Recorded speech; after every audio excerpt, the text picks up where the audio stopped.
Современная техника и электронные датчики приходят на смену старому оборудованию. Эта котельная в поселке Уснера раньше отапливала совхоз «Дружба». Сейчас снабжает теплом жилой микрорайон Нерский. После модернизации в работе 3 котла и еще столько же в резерве. Сейчас котельная работает хорошо, в домах тепло, люди не жалуются. А это уже квартальная котельная райцентра Аймиконского района.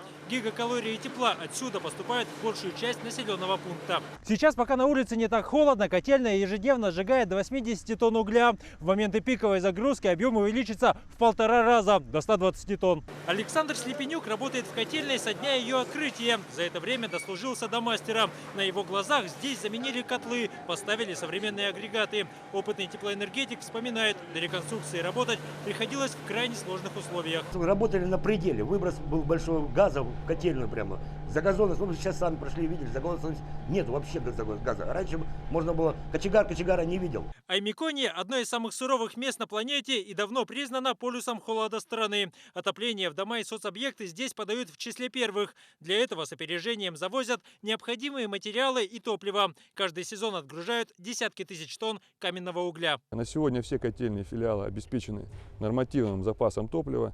Котельные в сельском кусте обеспечены более чем достаточным количеством угля. Энергосбережение, надежность и снижение затрат – главные задачи очередной ремонтной кампании. На реконструкцию и модернизацию инфраструктуры в 2017 году будет выделено 500 миллионов рублей. Таким образом, теплоэнергетики начали подготовку к следующему отопительному сезону. Разрабатываются, безусловно, планы. У нас проходят конкурсные процедуры закупок.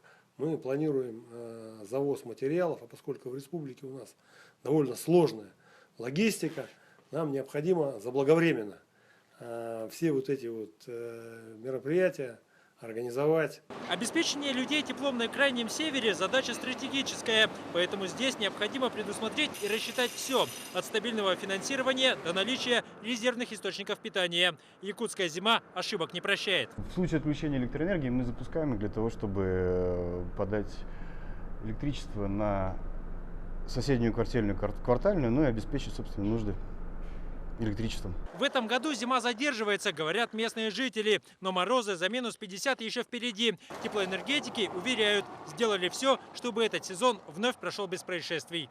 Дмитрий Макаров, Владимир Ермаков. Вести. Уснера. Аймиконский район.